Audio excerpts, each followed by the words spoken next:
Chapter 32. You cannot try and understand irrational behavior rationally. There are certain ways you can tell that someone is on a wrong path. One warning sign is when you see them going to great lengths to avoid those who love them. There was a time when Jesse was in a total self-enforced exile. That December, Jesse bought a 1966 Mustang for $2,000. It was in perfect condition, a light metallic green with a black vinyl top and black interior. It was some special model with spoke hubcaps and a Mustang in the middle of the steering wheel. Summer and her friend came over to the apartment one day before the semester started and brought the boys some soup. For Jesse, that just made things worse. Jesse was drinking every day now. Blaine came to town one night and brought wine. They drank the wine, ate mashed potatoes made from flakes, and poured wine on them, and ate strawberry ice cream also with wine on it. The next day there was no food, but they drank more wine. They got in Blaine's car and went to the grocery. This grocery was notorious for catching kids from the college shoplifting. They picked out a couple things, and Blaine, who had the money, said they couldn't afford everything. He was going to steal this little log of cheese, price 99 cents. You don't even have a jacket. Here, Jesse said, and took the cheese. He put it in his pocket on the way to the register. When they got to the register, the worker eyed them a little funny. Jesse asked Blaine for his keys as Blaine paid. He walked out alone. Behind him, he saw someone quickly following him. He dropped the cheese log on the ground. Jesse was arrested. At jail, they took his picture and fingerprinted him. The cop who had arrested him could see he was crestfallen. They do this because they think that sometimes people who do a small crime might go into bigger crimes. The cop was sorry and felt bad for Jesse. He took him into a room and questioned him. What hand were you holding it in? My right hand. The cop had asked him that to be sure he was admitting he had done it. Into the jail he went. Meanwhile, Blaine was wrecking his car on the side of the Cumberland River Bridge as he careened backward down the bridge at 90 miles an hour. Bridges freeze before roadways. Blaine was trying to get back to Nashville as fast as he could to get money to bail Jesse out.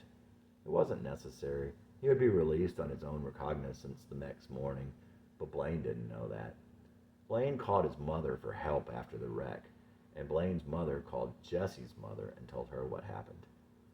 So now, Jesse's father would know for sure that Jesse was a thief. Jesse's father asked an attorney from work if he knew an attorney in Murfreesboro.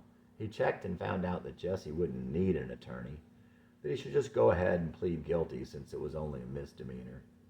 But having to ask at his work brought Jesse's father the same embarrassment that his own father had brought on him when he was a little boy as an alcoholic in a small town in the 50s. Once he got home, Jesse made himself a new theme song. He'd sing, I've been to college and I've been to jail, to a song that was on the radio at the time. I've seen the river and I've seen the road. I never look back, but I've always known someday I'll see you again, I'll drink to you. Duke Jupiter from I'll Drink to You, 1982. Jesse thought, I could never be president now. Not that he ever wanted to be president, but still, he felt shame, felt damaged, felt like hiding under a rock. When his court date came, 2 of his girlfriends went with him. When Jesse's name was called, the judge smiled as he saw the young girl at his side, straightening his tie and adjusting his collar. Jesse pleaded guilty and had to pay a small fine. Now, Jesse was damaged goods. He felt that way especially with his close friend Sandy, even though she didn't know. She was so good and he was so bad. And well, with everyone else also. Jesse was really depressed and didn't want to see people. He would only go home and see his family one time that semester. It was on his birthday, and it was only because Jeremy insisted. He'd never remember why Jesse wanted him to drive them to Nashville. It might have been to take Jeremy to see his girlfriend there, or it might have been because Jeremy wanted him to borrow money from his parents. Jesse wouldn't remember a whole lot from that summer. He was still obsessed with Summer. He longed to go out with her, but there was nothing further from her mind. Jessie saw her from time to time, but she thought less and less of him and ended up with a steady boyfriend she would eventually marry. Truth be told, there were probably no two people more different or worse for each other. He would not have liked her either had he been a normal person, or at least in a right frame of mind. Before the semester started, Jessie met a girl who lived across the hall. She started coming over to the boys' apartment every afternoon. Becky was still in high school. Becky's father was an alcoholic and her mom was disabled, and Becky knew she had been deprived. She fought with her brother Tommy, but he was highly defensive, and she was highly defensive of Tommy and her mom, and they were almost clannish. Becky would sit around and drink with Jessie, and they'd stay up all night. When school started, he had a hard time getting up for classes. Jeremy would hang with them too, at first. One time, Becky and another girl made up Jeremy and Jessie as girls and took their pictures. They even gave Jessie a nice set of curls. But as classes went into full swing, Jeremy backed off, and he became increasingly worried about Jessie. The girls ate Jeremy up, and Jeremy liked girls, and Jessie definitely approved of Jeremy's taste in girls. Jeremy had a bit of a hard time with English sometimes, but said he didn't even know Spanish anymore. He told Jessie that where he was from, in Argentina, they spoke a mixture of Spanish and English. In any event, Jessie always knew exactly what Jeremy meant, and Jeremy was always up to something. "Hey, Jess, want to go on a double date with me?" Jeremy always called him Jess. It sounded so much cooler when Jeremy said it in his sexy Spanish accent. Jess. "No way, Jeremy, I don't do blind dates. I want to go out with this girl's sister." "Well, in that case, sure." That was when Jessie first met Stephanie. Her sister Kat was one of Jeremy's classes. She only agreed to go out with Peter if her sister came too. So Stephanie was Jessie's date, if you could call it a date. They sat next to each other at the campus movie. Jessie fell in love with Stephanie the moment he saw her, and he felt high just sitting next to her, and his feelings for her grew stronger with each passing minute there in the darkened theater. Stephanie was sweet, and she had the biggest, darkest brown eyes and prettiest brown hair. She had the cutest, most kissable mouth and smile and pout. She looked like a beautiful anime girl. Stephanie seemed incredibly shy, but she had a way of softly teasing Jessie. Kat was also nice, but seemed quite different from Stephanie. Not as naive, more outgoing, but quieter in her own way. Kat seemed like the oldest and was protective of Stephanie. From that night on, Jessie would walk over to Stephanie's dorm and call her, and she would faithfully come down to see him. They sat on the bench in the hall and talked for hours, several times a week. Jessie did most of the talking. Stephanie mostly listened, teasing him occasionally.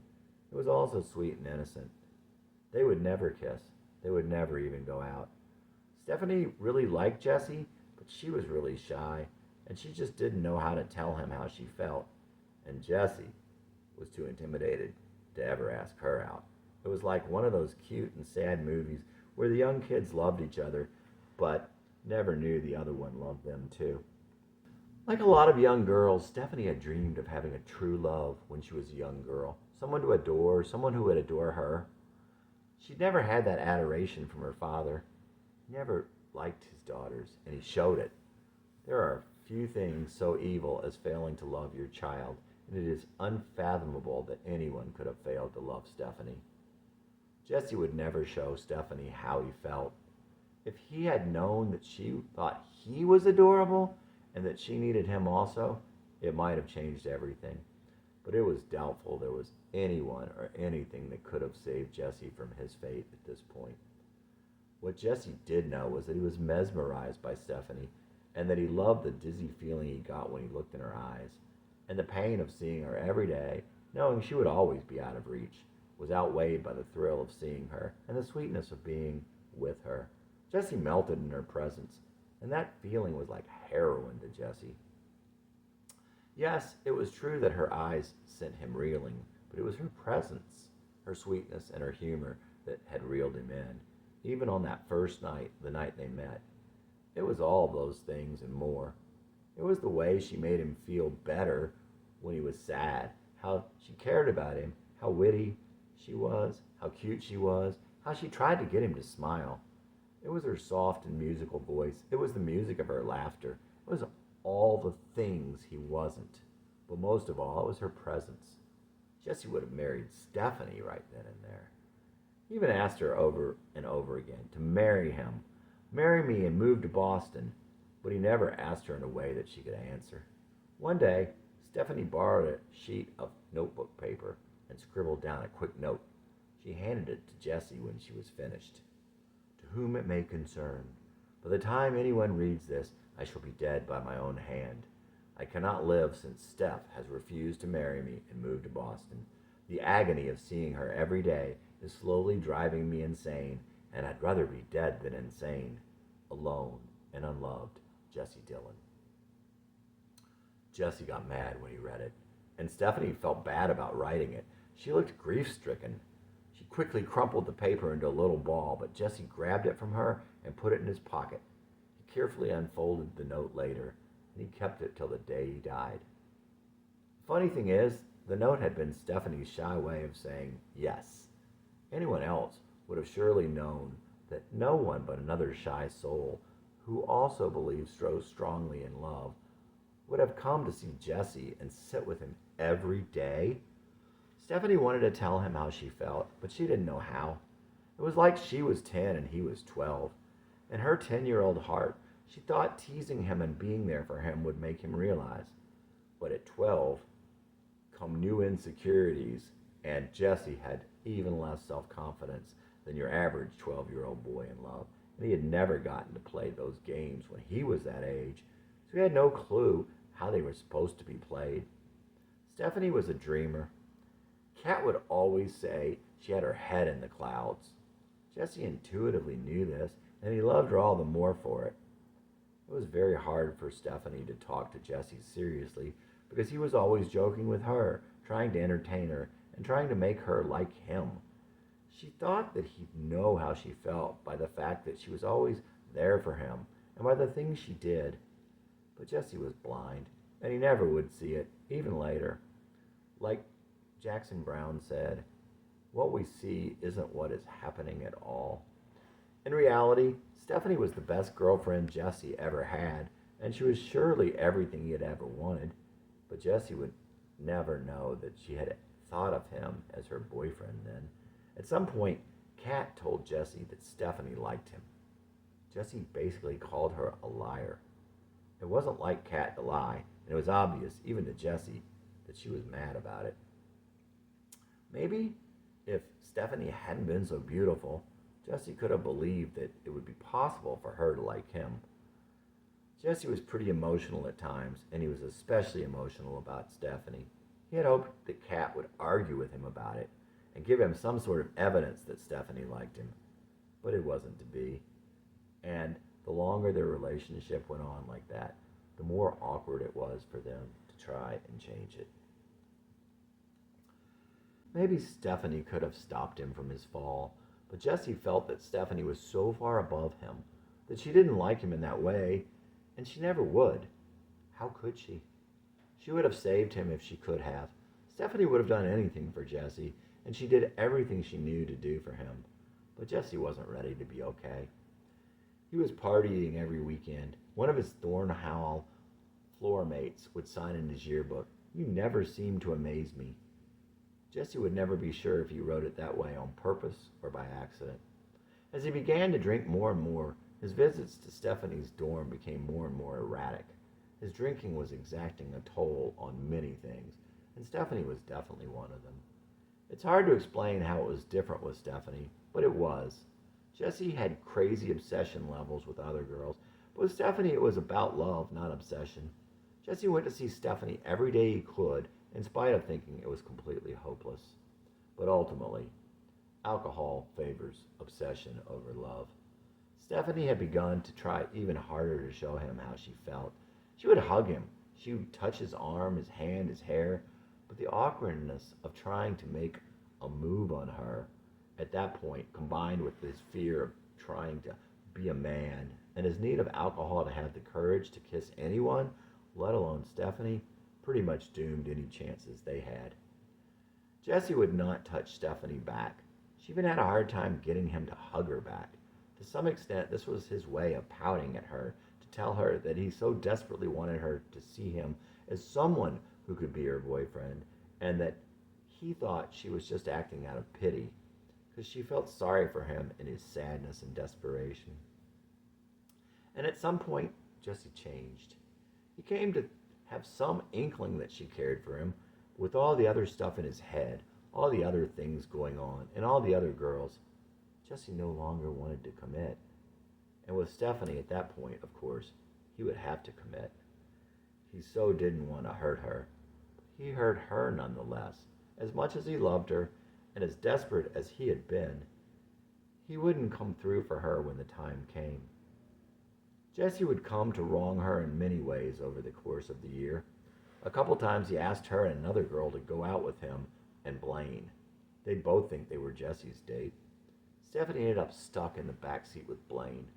Jesse even managed to get Stephanie and her sister fired from their jobs and kicked out of their dorm.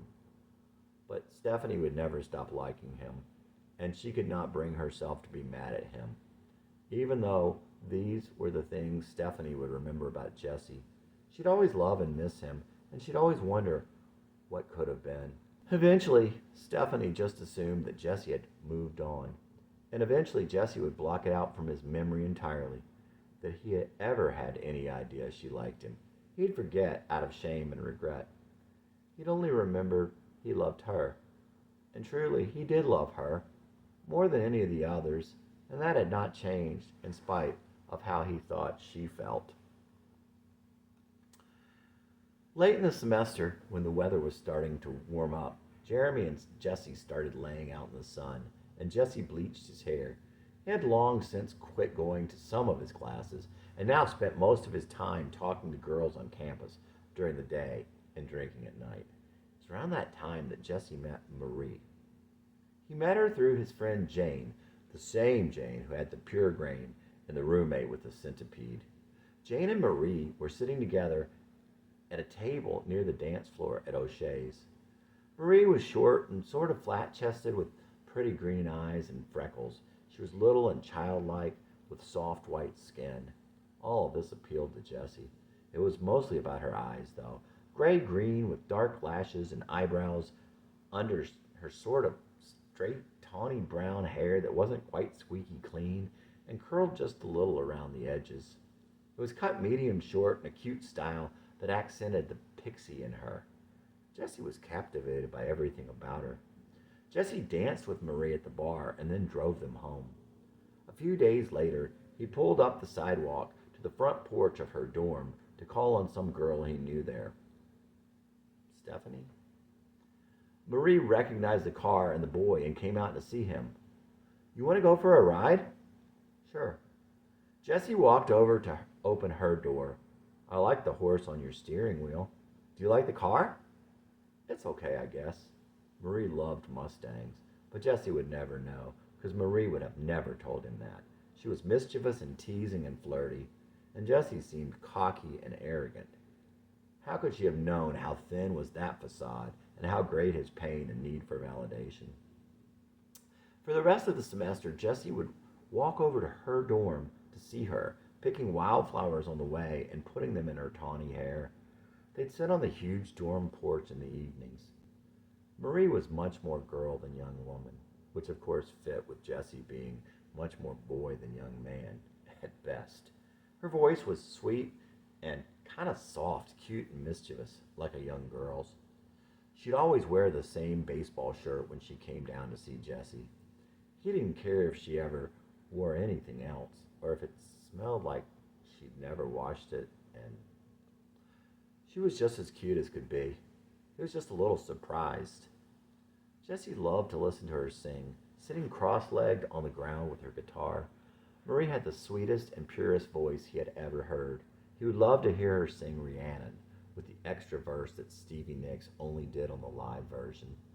And the song she had written about a 15-year-old friend of hers, Mary, who had been raped and got pregnant. Virgin Mary in Disguise was a great song. One day out in the sunshine, she sang him one of her songs. She had written it about someone she had a crush on in the past. She didn't tell Jesse, but he suspected as much, and that it had been in the recent past. Marie never told Jesse who it was about, and Jesse didn't want to ask. He was somewhat just jealous about the whole thing. But it seemed to that she had picked that song for a reason. The words she sang to him made him think she was trying to tell him he was too aggressive. As they walked together one evening, Marie suggested that maybe Jesse was jealous of her guitar playing. He didn't think he was. If anything, he thought, I'd be jealous of your singing. But he didn't say anything. There were too many times in his life he had been burned in trying to protest something he was falsely accused of. It just made him sad. Jesse thought of all the crazy times in the past he was accused of something he didn't do and the horrible helplessness that came with them. The time in first grade when someone whistled in class and he thought it sounded like a bird outside the window. The time in fifth grade when his best friend's mother thought he had cussed her out over the telephone and he lost a friend because he wasn't believed. The time in eighth grade when he was going to sneak out with Blaine and he lost his only friend. All the many times getting in trouble in school. And finally the time his father accused him of being jealous of Matthew. The truth was that Jesse really liked Marie, and he loved to hear her play, but Marie was very perceptive in that there was something. Jesse wasn't happy that she thought he sucked, and the fact that he did suck, and knew it, only made it worse. His wild, erratic guitar playing was his attempt to convince her that he didn't suck. Like everything else, he tried. It failed miserably. Marie wanted someone who communicated better. He could have been right before her eyes, but she didn't know. Jesse mostly listened when he was with Marie. He wanted to tell her things, but whenever he'd start, he'd feel his feet slipping off the limb. After a while, he didn't even try anymore.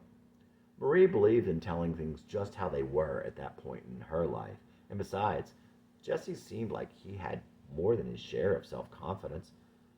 Marie was a little insecure about their relationship, and she played the cards she had the best she knew how. When she didn't give him much feedback, it left him paranoid. Jesse needed positive feedback. If he heard nothing, he always assumed the worst. All those years of being despised made him think people always thought the worst of him.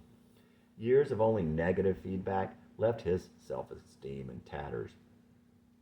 Like so many times before, Jesse wasn't even aware of what was going on, even what was going on inside himself. With your past fully suppressed, it's hard to know yourself. But Marie was just as in the dark. Jesse's favorite book was Wuthering Heights. It was also Marie's favorite book, and they shared a love of Linda Ronstadt for the sadness, and they had many other things in common, but they didn't know. Marie would later wish she had talked to him about such things, but at the time, she just assumed he wasn't like that. Sort of like with Catherine and Heathcliff's missed message. Misunderstanding and sadness came of their inability to communicate with each other. One day, Jesse set out in the outdoor amphitheater across from Marie's dorm, playing guitar as he waited for her. There were rabbits and squirrels frolicking in the early autumn sun and birds chattering in the rustling leaves. He wrote her a song as he waited. Sing for me. I watch the rabbits playing. I think the squirrel is saying, Maria, won't you sing? No, damn it. Sing for me. I watch the bunnies playing. I think the squirrel is saying, Maria, won't you sing for me? I see the robins flying. It seems the wind is crying. Maria, won't you sing for me? Sing, oh, won't you sing for me?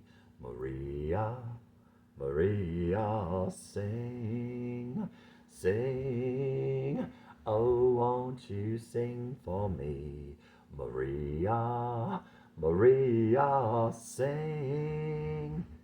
Now all the trees are swaying. I think the leaves are saying, Maria, won't you sing for me? I lay in the sunshine basking. I dreamed that I was asking, Maria, won't you sing for me? Sing, oh, won't you sing for me? Maria, Maria, sing, sing, oh, won't you sing for me? Maria, Maria, sing. Jesse, in April of his 20th year. Jesse saw Marie a lot that semester.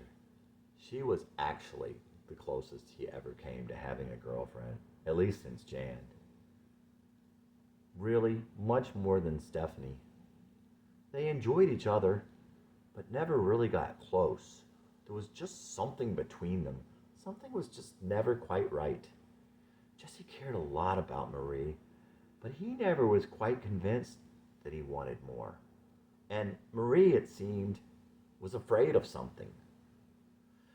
One night, Jesse kept asking what was wrong. She kept telling him nothing was wrong, but that something didn't seem right. The next evening, when he called, Marie told him she had missed him. She had never said anything like that to him before. It made him feel so good that she cared about him enough to miss him. But at the same time, it made Jesse sad that she had. She had thought that he wasn't going to see her again. He'd gotten mad the previous night and for once didn't talk to her that day. Anyway, of course he went over.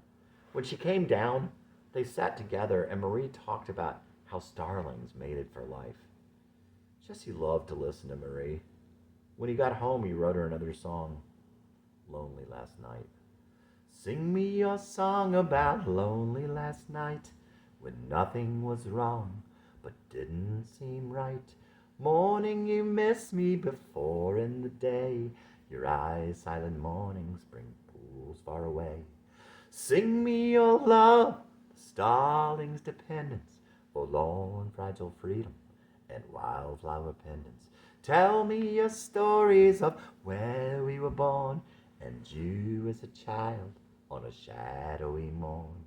Tell me something that isn't yet true. I'll tell you the dreams that help pull me through. Help me see why you feel so afraid. Those elusive feelings before seen always fade. Sing me your love, the starling's dependence, forlorn, fragile freedom, and wildflower pendants. Tell me your stories of where we were born, and you as a child on a shadowy morn. Jesse Dillon, in April of his 20th year. Another night, Jesse sat alone, drinking and getting quite wasted. He always liked to get drunk with people. Getting drunk all by yourself seemed like a waste to Jesse. But Marie had told him how she liked to get drunk alone. He thought about that and thought it was neat she wanted to be with herself that much, especially as he sat there realizing how much he hated himself. And he loved that she wasn't like him. For all they were alike, Jesse and Marie acted like two very different people at that time, and sometimes Jesse felt like he was two different people. In those days, on nights when he didn't see her, Jesse would go out and get drunk and wild. He'd obsess about summer and he'd head on other girls. They wouldn't talk about what he did on those nights. She wouldn't ask and he wouldn't say. When Jesse was with Marie, he could almost hold it together. Marie stopped him for a little while, at least for days at a time, from sliding on down his long, insane, and reckless ride to the bottom. Losing you. I dreamed last night, girl, I was losing you. And I don't think that I could take it if it's true. There's another part of me you don't know about. Times you're not with me and I go out. Just the little things we always talk around. There's a flip side to me when I go down. I go down. Jesse Dillon in April of his 20th year.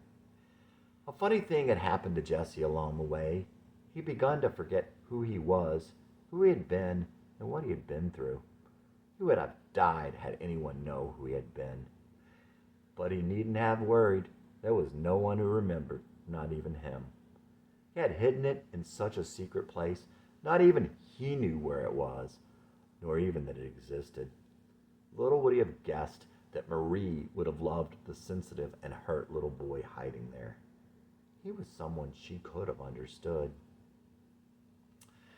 Jesse wasn't sure about Marie's feelings for him. Sometimes he felt like her second choice, like a substitute. One night, Jesse and Marie decided to go downtown to the bars together with a friend of Marie's. Jesse actually carried Marie piggyback the 2 miles from her dorm to the Strip. It wasn't that Marie didn't go down there sometimes, but Jesse taking her downtown with him was tantamount to Jesse bringing Marie into his world, the flip side of his world, and it went about as well as could have been expected. On the way down there, Jesse got upset about something and got really quiet, but they didn't notice.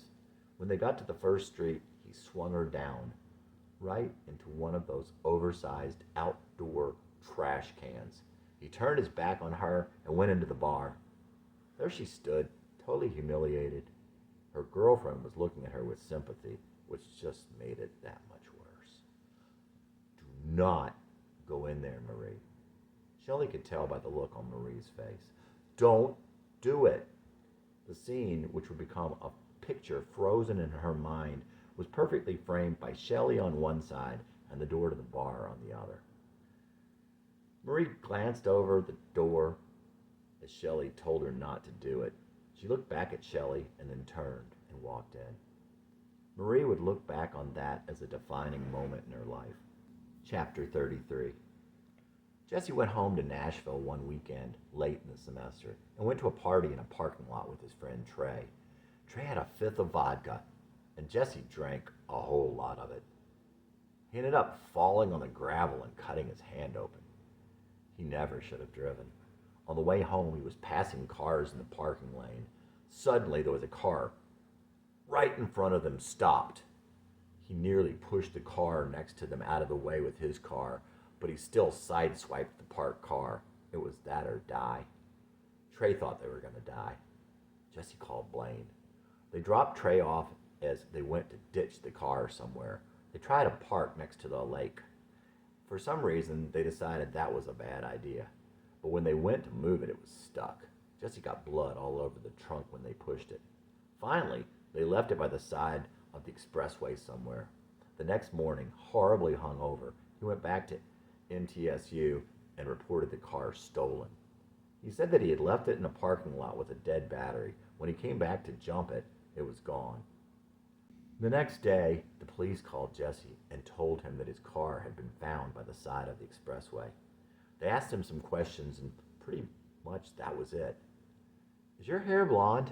They said the driver had blonde hair. No, I have brown hair. By now, a lot of the blonde had grown out, and one of the girls they knew came over to the apartment and gave him a haircut. He'd never actually see the police anyway. They gave him the number of the place it was towed to, but he didn't bother to go get it. He just left it there. Trey shouldn't have let him drive, but they were pretty young, and besides, it wasn't Trey's responsibility. That night, Trey's real concern had been that Jesse had drunk up all his vodka that he had been saving for another night. But after that night, he had other feelings about Jesse. He never talked to Jesse again, but Jesse sure didn't blame him.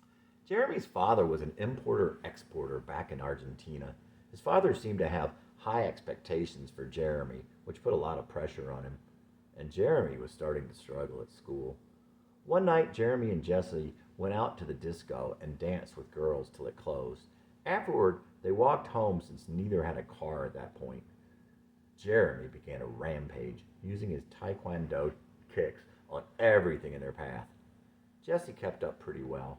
They knocked over a mailbox and kicked down lamps high on a brick wall. They ended up their reign of terror with a mad run for the side of one of the girls' dorms. In tandem, they crashed through double doors made of glass reinforced with chicken wire. It was one of those college stories that Jeremy would always talk about. Jeremy would later romanticize those days with Jesse. During the first part of that semester, Jesse and Jeremy had gotten even closer. But Jeremy was having to focus more on school now, and Jesse was flunking out. Increasingly, Jesse would hang out with Blaine. You can only have one best friend in any town. Yep, Jesse had even made Jeremy sad. Well, what could he do? He had nothing but time and needed a drunken friend. And it was best for Jeremy this way.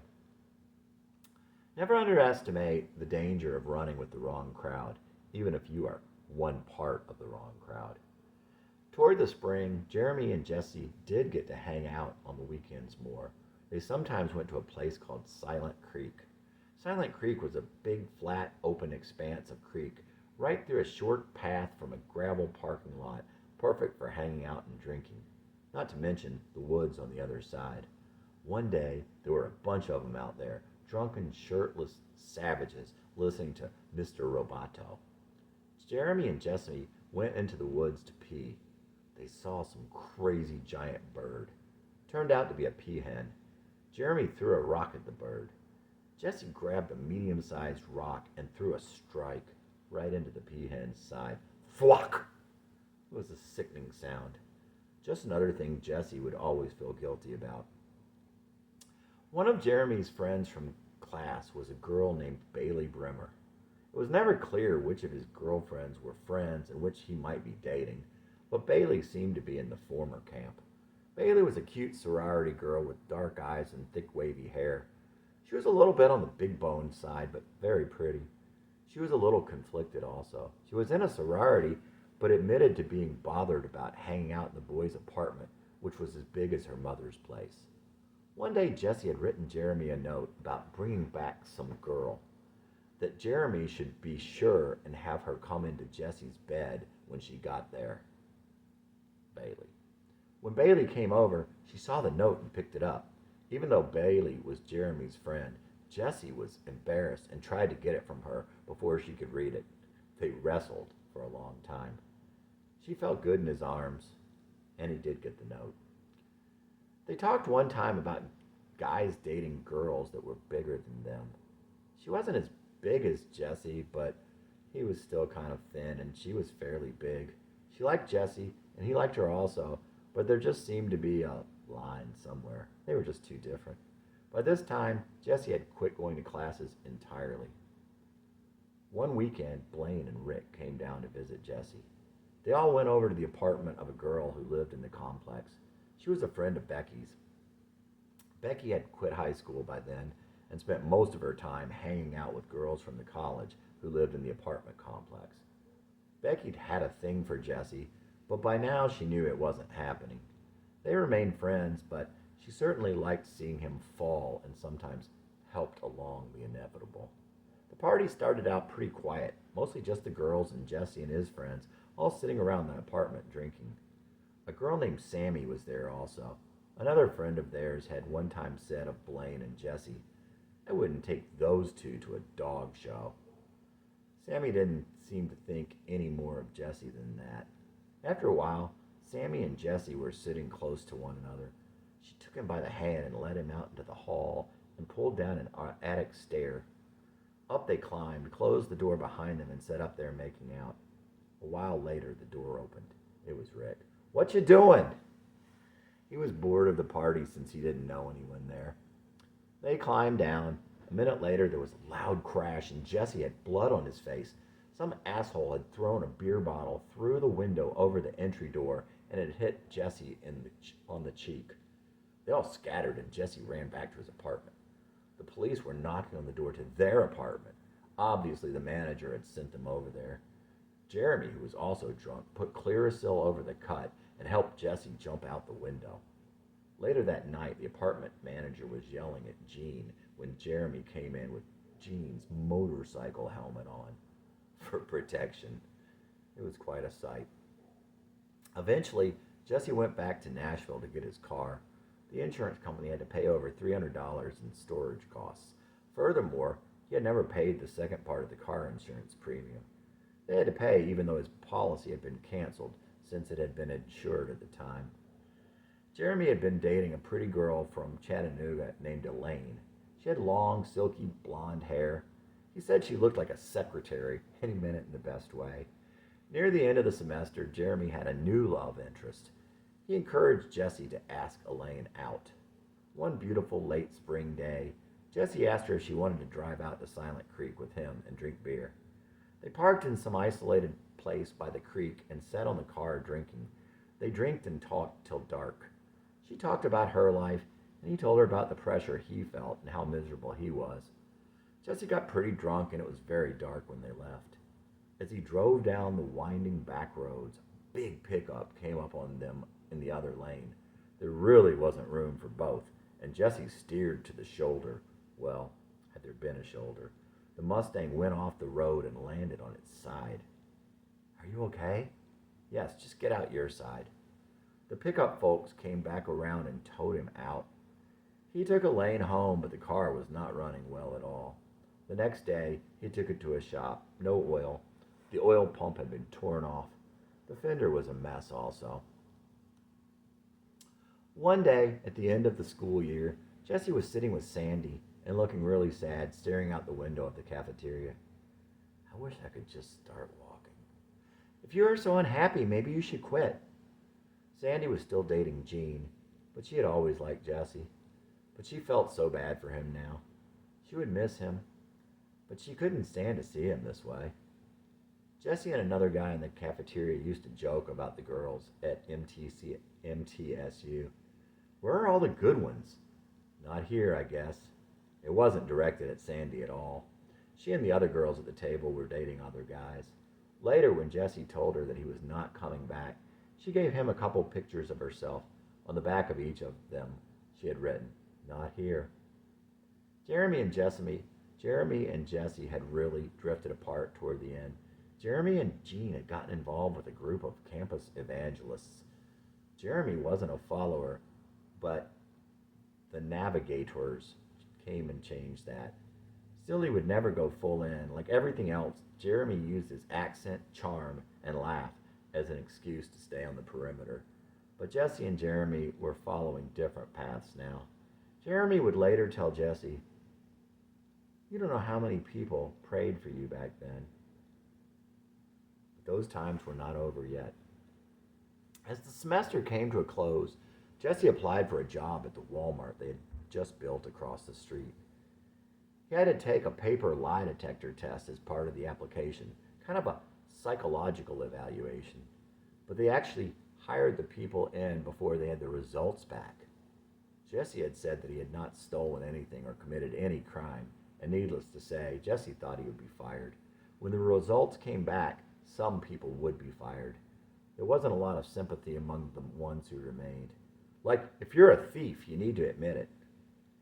Jesse just grunted at his friendly coworker, but he had dodged that bullet.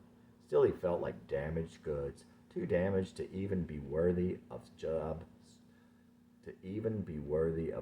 stocking shelves. He helped set up the new Walmart before they opened and did random jobs after they opened. They opened shortly after the spring semester ended. His manager liked him, and Jesse liked his manager and the other people he worked with.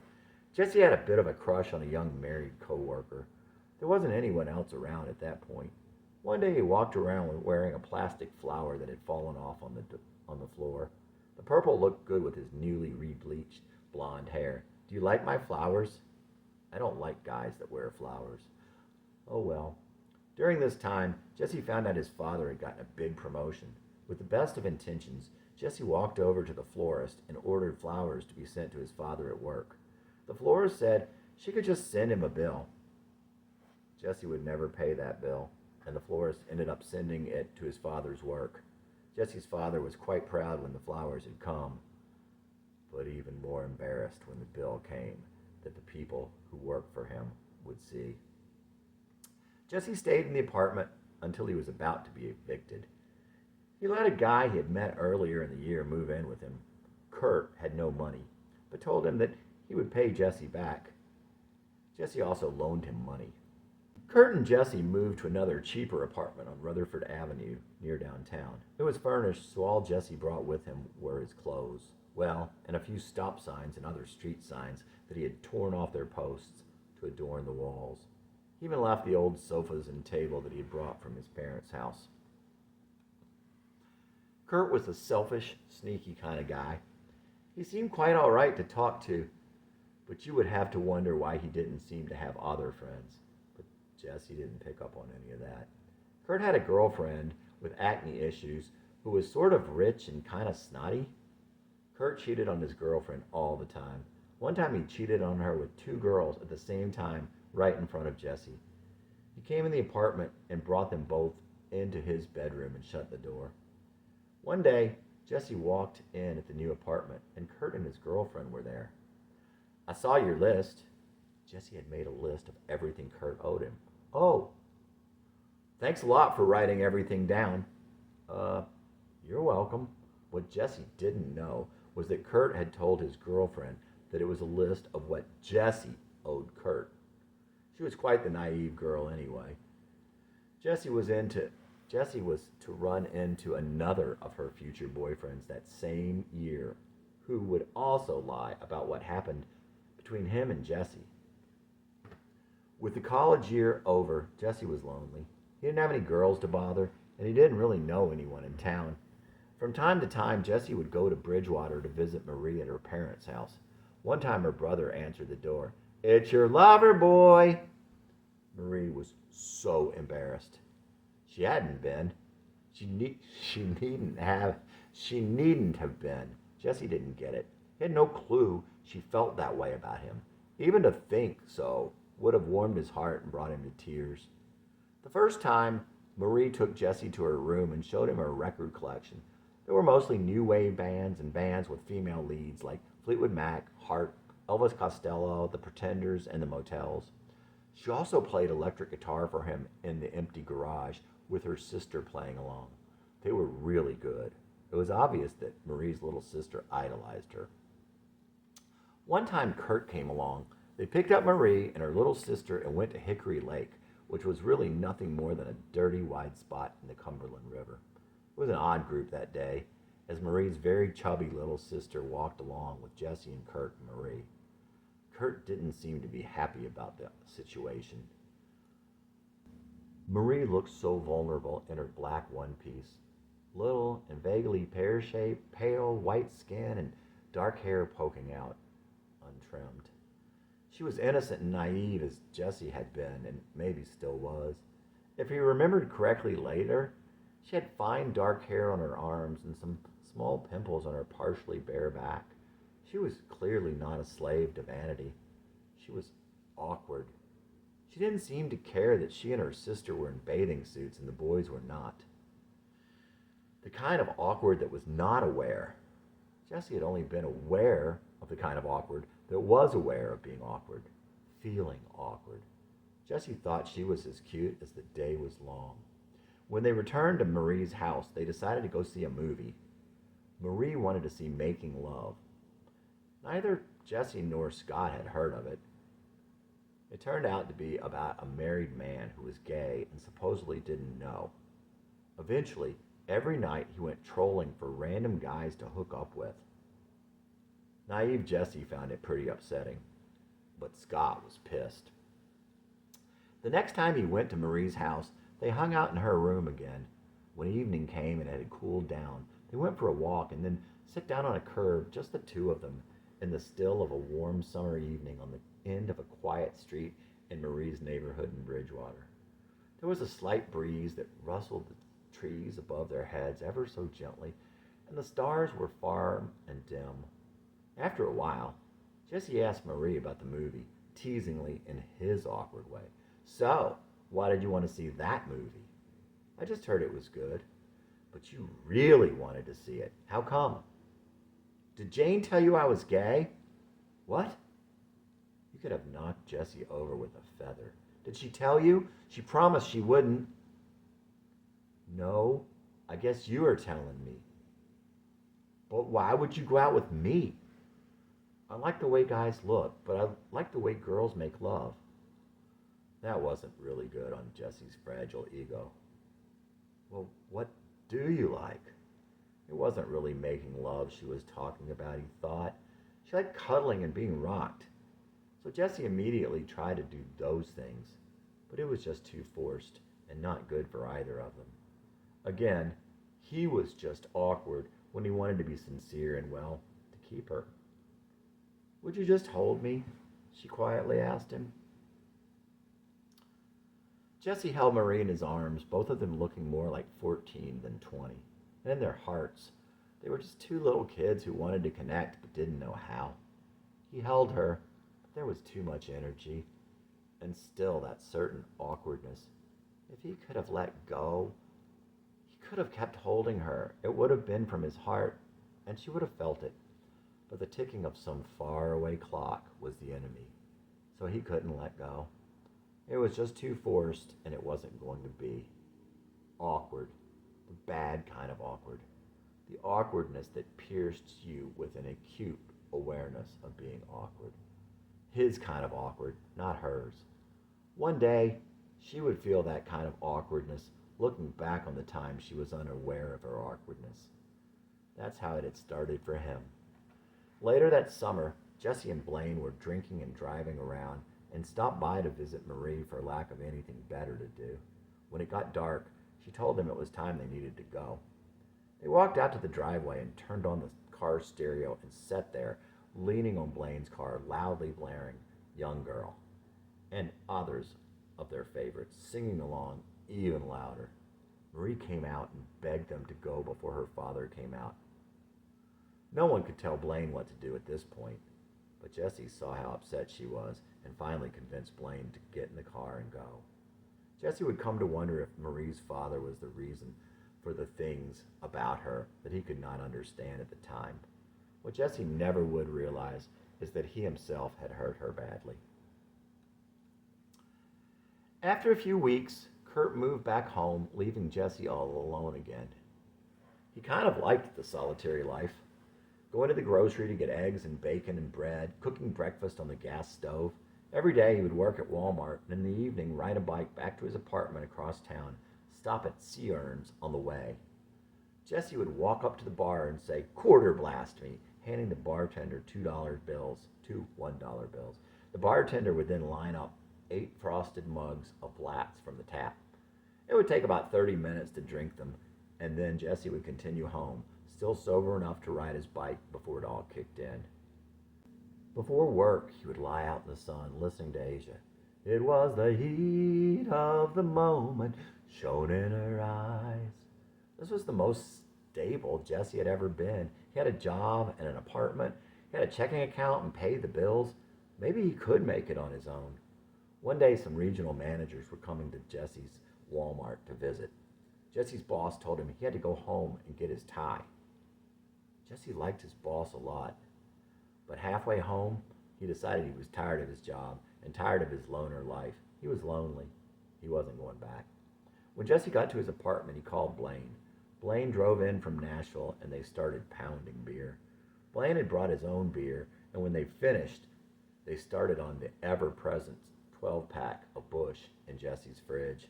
Next thing you know, they were breaking furniture and throwing trash out the window. They cooked a big pot of macaroni and cheese and used a table leg to stir it. The place was a complete wreck. Hearing the noise, the managers came up.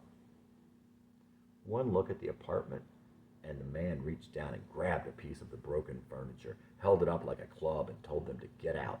They were calling the police. Blaine and Jessie had everything stuffed into Blaine's car in 15 minutes and were on the road back to Nashville. Back in Nashville, Blaine took Jessie to pick up his Mustang from the impound lot.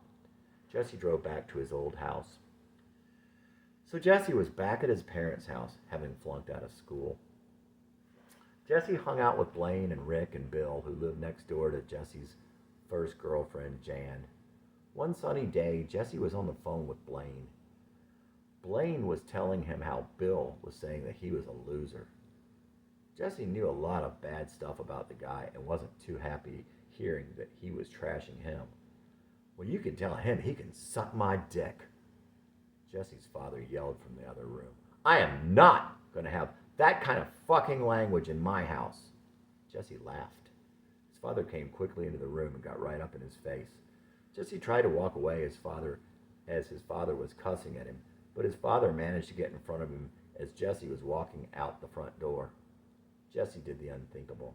He spit in his own father's face. Jesse's mother and brother had come in to see what was happening. Matthew took a tissue and wiped off his father's glasses. I'm leaving. I'll be back in an hour and he better be gone.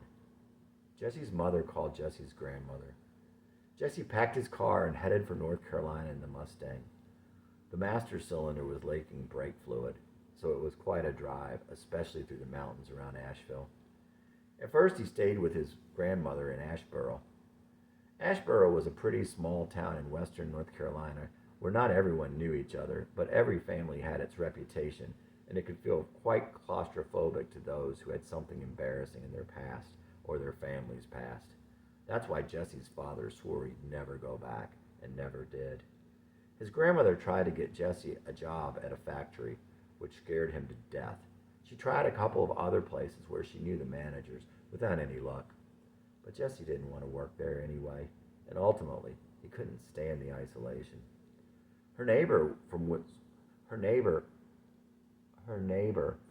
Barre, same place as Sandy, had a daughter or granddaughter. Jesse saw her out the window a couple times, but never got to talk to her. She was pretty and seemed sweet, as did his second cousin, who came in one day from Alabama.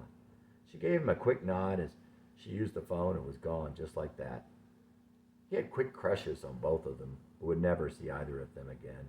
In fact, they were the only people he saw that were anywhere near his age the entire time he was there. Jesse wrote Sandy and some of his other friends from Middle Tennessee, and they wrote him back, but it just made him that much more homesick. Blaine wrote him that he had started a life of crime.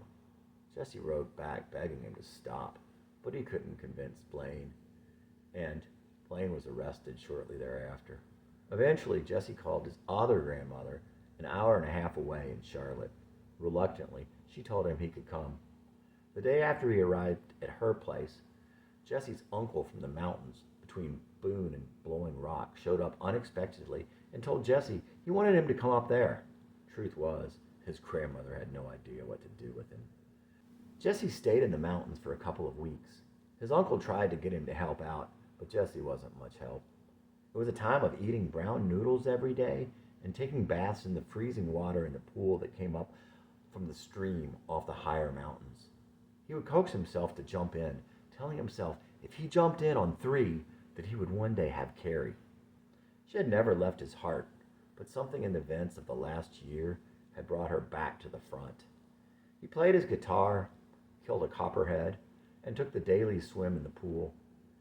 He pretty much wore a hospital shirt and jeans all the time.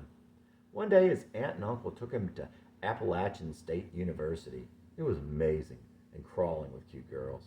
Yes, he would love to go there. Otherwise, he was just very lonely. It wasn't long before he asked if he could call his grandmother. Jesse wanted to go back to Charlotte and get a job there. There was nothing for him there in the mountains.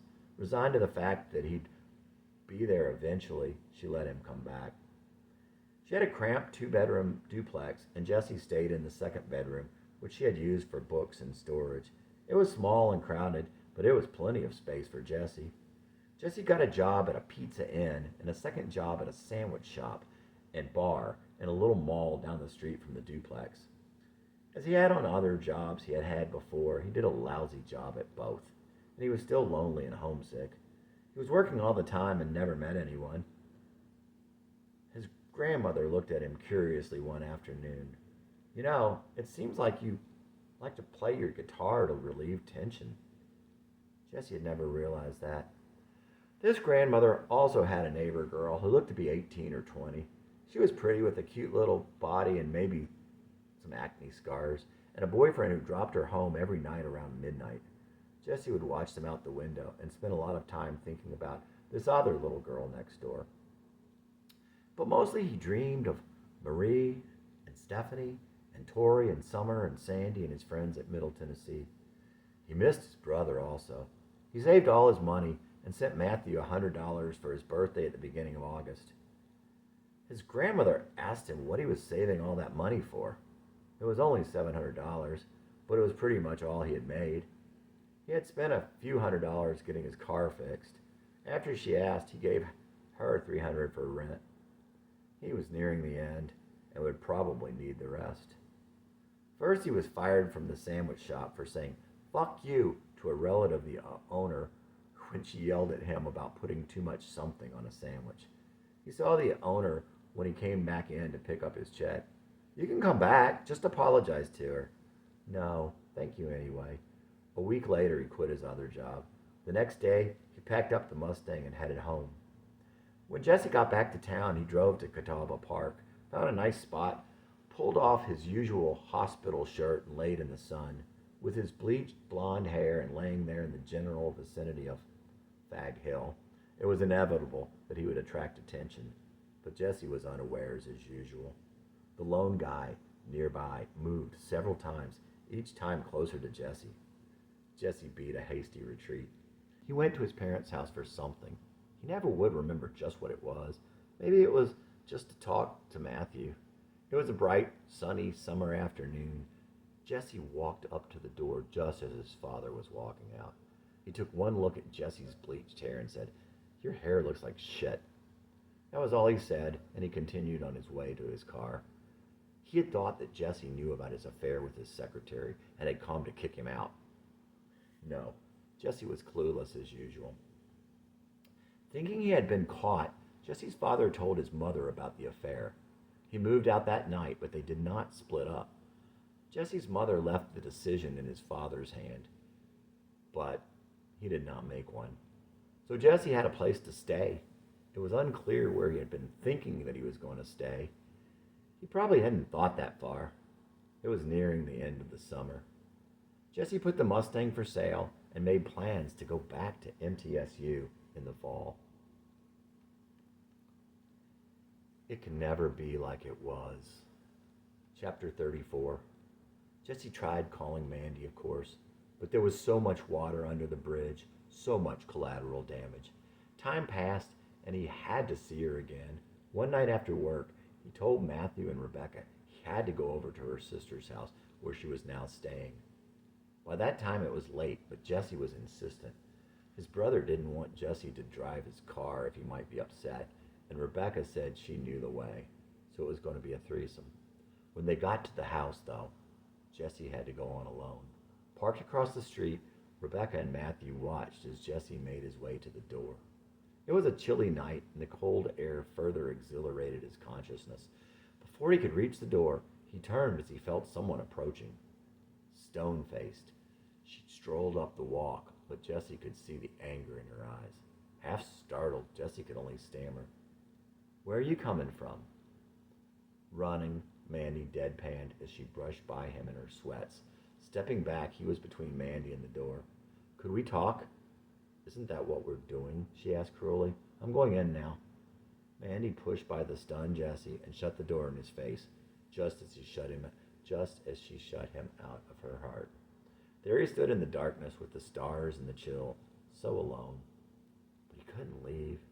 It seemed like an hour he waited for the courage to knock on the door. When the door opened, it was Mandy's sister. "She doesn't want to see you now." "I just want to talk to her." "Well, she doesn't want to talk to you. You better leave." The words stung him in the cold air as Mandy's head. For 5 more minutes he stood at the closed door staring. Eventually he turned and walked back to Matthew's car, despondent, with a poor attempt at a poker face. Jesse continued after Mandy as before. He tried to leave her alone, but he could not. The occasional unanswered notes, spurned phone calls, and times he tried to see her were footnotes to the love that wrote his life. Not a minute went by that he did not think of her. Not a single minute. Finally he could stand no more. When that moment came, it was night, and he was sitting up in bed, as always, thinking of Mandy and recalling the events of their tragic relationship. There would be one last letter. He knew what he was going to write. As he sat there, he was wondering why he was writing this letter. Not for the want of a reason, but the sake of honesty. Was he writing it to tell her how he felt? Because what he had to say was the truth? Was he writing to purge his spirit of his anger or to try to hurt Mandy? Was he going to write these words to end it forever, or was this another, yet stronger, stranger, and more desperate ploy to get Mandy back? Did Jesse know Mandy better than he thought? Did he know himself? Over and over, round and round, he went with these thoughts. Jesse kept telling himself, this is it, it's over. But underneath, nothing had changed. Mandy, he began. He wrote how she had hurt him, how he had tried. He wrote about their past and tried to explain to her that she didn't know what all had happened to him in his past, how that had a bearing on how he was with her before. He recounted some of the things that had happened. He couldn't understand why she wouldn't give him a hug. He told Rebecca, you loved me. He couldn't understand how she could have said she had loved him and then treat him like she did. You don't even know where your own fucking heart is. I hope for your sake you find it someday. On and on he went for several long pages. And on the last page, he wrote only 3 words. I hate you. In huge capital letters, scrawled violently as by a madman. Don't know more. I used to love you with all my heart, but I don't no more. I used to love you with all my heart, but I don't no more. I even said I'd marry you, but I don't know what for. I used to love you with all my soul, but I don't know what for. I used to love you with all my soul, but I don't know what for. I even said I'd marry you, but I won't no more. You never thought my love would end. I just keep waiting to be your friend. But where were your brains when you stepped on my face? Time and again, and time can't erase. You'd think I'd hate you with all my guts, but my hate's too good for you. You'd think I'd hate you with all my guts, but my hate's too good for you. But love will always remember the things you put me through. I used to love you with all my heart, but I don't no more. I used to love you with all my heart, but I don't no more. I even said I'd marry you, but I don't know what for. Jesse Dillon at 23. The next day at work, he found a willing accomplice in Rebecca, his recent sex partner. Waiting in the wings, Mandy's spurned old friend. Yes, she would love to deliver the letter. That night, Mandy opened the door, and Rebecca held out the letter. It's from Jesse. There was a kind of repressed sincerity and half-masked curiosity on Rebecca's face as Mandy attempted to look over and around Rebecca. Wide-eyed, Mandy looked bewildered. Still, she looked towards Rebecca's car. She could almost see him from expectations of his presence. Where's Jesse? He's not here. He just asked if I would give you this. Rebecca had half expected Mandy to read it on the spot, as though Rebecca would have to run back with the response, as an ancient messenger might have. Or a schoolgirl. She had even joked with Jesse about what happens to the bearer of bad news. But Mandy took the letter inside, and Rebecca could only run back to Jesse with a few details to entertain Jesse's barrage of questions. She kept looking around for you. I don't think she believed you weren't there. She looked really stoned. And so Jesse attempted to go about his normal business. He tried to go to class, but he couldn't. He told himself it was over and felt good about it, but he couldn't stop thinking about the girl. 1 week later, Matthew told him that Mandy had given him an envelope at the ballpark. Jesse's heart double-dribbled. He took the note from his brother with a forced air of calmness and went straight to his room and plopped down on his stomach. The letter was not conciliatory, but it was mature and thoughtful. It showed that Mandy was not as totally callous about Jesse as he had come to believe. One day, he'd give her the note back, but he would always hear the things she had said. I wanted to give you a hug, but it didn't seem like the right thing to do. I thought she was just trying to get attention. That's how Kate is. I thought I loved you. I don't love him, but he took something from me that I can never get back. And thinking about the last one would kill Jesse till the end. It can never be like it was. Jesse's heart ached, and he felt for Mandy, and yes, he still loved her, he admitted. He loved her more than ever. Then the last part. Hell, I'm 19. I've got plenty of time to find out where my fucking heart is. A2, he thought. Jesse was an idealist. The way he felt about Mandy fit his ideal of love, and love was his ideal. In his mind, all else could be changed. He could change the relationship. The relationship could change. Mandy could change. The past itself could change. Mandy was a realist and somewhat of a cynic. Things could only change so much, except the past. The past could not change, and her past with Jesse couldn't leave her alone, nor she it. It could never be like it was. That was Mandy's big fear, that it would indeed be like it was. Too well she remembered the hurt. Jesse and Mandy constantly agonized over the past. Jesse wishing he could change it, Mandy fearing she would relive it.